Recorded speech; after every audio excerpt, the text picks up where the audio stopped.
Doutor Flávio, por falar em histeria, uma das histerias da semana é a tal da reinfecção ocorrida no Brasil e noticiada pela imprensa nos últimos dias, uma profissional de saúde no Nordeste do país. E hoje, por exemplo, as manchetes dos jornais, os sites, como não poderia ser diferente no Brasil, já falam em o Ministério da Saúde investiga 58 casos suspeitos em 9 estados de reinfecção e tal. O que a gente sabe sobre reinfecção de Covid e por que ela pode ocorrer ou não? Bom, o primeiro ponto é que para você confirmar uma reinfecção, você precisa ter não somente um PCR, que é aquele exame do nariz que detecta diretamente o material do vírus positivo, seguido de um negativo e depois ter positivado de novo, como você teria que sequenciar os genes do vírus da primeira vez e da segunda vez. Por isso que essa dificuldade de documentar. Eu tenho mais de 30 quadros confirmados só comigo, de pacientes meus de reinfecção, sem utilizar esse critério, porque eu não tenho acesso, não se tem acesso. Então, eu acho que existe primeiro já uma subdocumentação de reinfecção. Agora, o conceito de reinfecção ele precisa ser questionado, porque mais de 90% dos pacientes que tiveram a infecção na primeira vez, eles não tiveram sintomas ou foi extremamente brando e eles não imunizaram.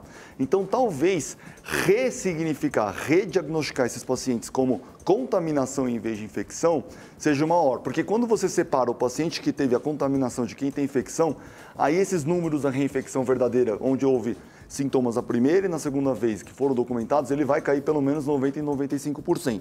Eu acho que a gente não tem que ficar tão preocupado, mais importante do que se preocupar com o termo, é saber que esse vírus tem a chance de causar reinfecção com o tempo pelo nível de mutação, a gente ainda está aprendendo sobre ele. O mais importante disso é a mensagem de que a gente tem que continuar se cuidando. Claro que na medida certa, a gente tem que saber até onde as recomendações são baseadas, onde elas não são. Então, por exemplo, no exterior, saiu um estudo dinamarquês muito bem desenhado, que por dizer que no ambiente exterior ele não há essa contaminação igual tem no interior. Então, uma coisa é você ter aglomeração interna, isso aqui é indubitável. Você pega o vírus quando você passa um tempo com uma pessoa infectada e você só pega de quem não tem. Supostamente, porque quem tem sabe que tem e não está ali do lado, tá? A não ser que sejam irresponsáveis. Quem não tem ou não tem, ou tem e não tem consciência que tem. E essa é a pessoa que está passando. Mesmo que ela seja pré-sintomática.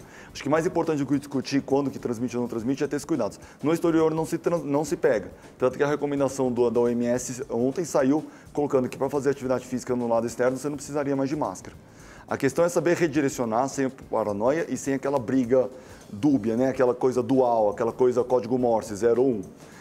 Mas a reinfecção, acho que é mais importante saber o seguinte, se você teve imunidade, inclusive eu sou a favor de você dosar IgG em todo mundo quando for vacinar, porque existe um risco teórico de você fazer uma doença piorada pela vacinação. A gente está, pelo menos 10 a 20% da população já está com IgG positivo.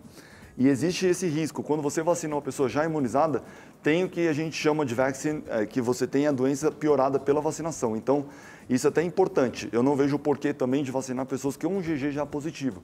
Acompanharia, e não foi estudado esse perfil de pessoas que o IgG já é previamente positivo. E ao mesmo tempo, desses 30 pacientes que eu tenho, mais de 30... O IgG, doutor, só para deixar claro para quem está nos assistindo, é a forma que... É o exame sorológico. É o exame de sangue, o sorológico, que mostra imunidade de longo prazo. Ela não representa 100% da imunidade, porque a maior parte da imunidade contra a Covid não é pelo IgG, e sim por um outro tipo de imunidade que a gente chama de linfócitos T. Tá? Mas em tese ele mostra, quando ele dá negativo, a chance de reinfecção é maior do que quando ele dá positivo. É mais importante do que a pessoa dizer que ela... Eu acho que para falar se teve reinfecção, eu teria que ter um IgG positivo e não um PCR positivo. Então talvez alguns aprimoramentos na definição de caso. A gente está aqui falando e só surgem incertezas. Aí tem incertezas sobre os testes, né? Que pode dar o tal do falso positivo, falso negativo. Incerteza sobre o uso das máscaras, Constantino, também. A gente não sabe. Tem estudos que mostram que não faz a menor diferença a máscara, pelo menos do jeito que a gente usa, ou o tipo de máscara que a gente usa. A gente pode daqui a pouco entrar nesse assunto.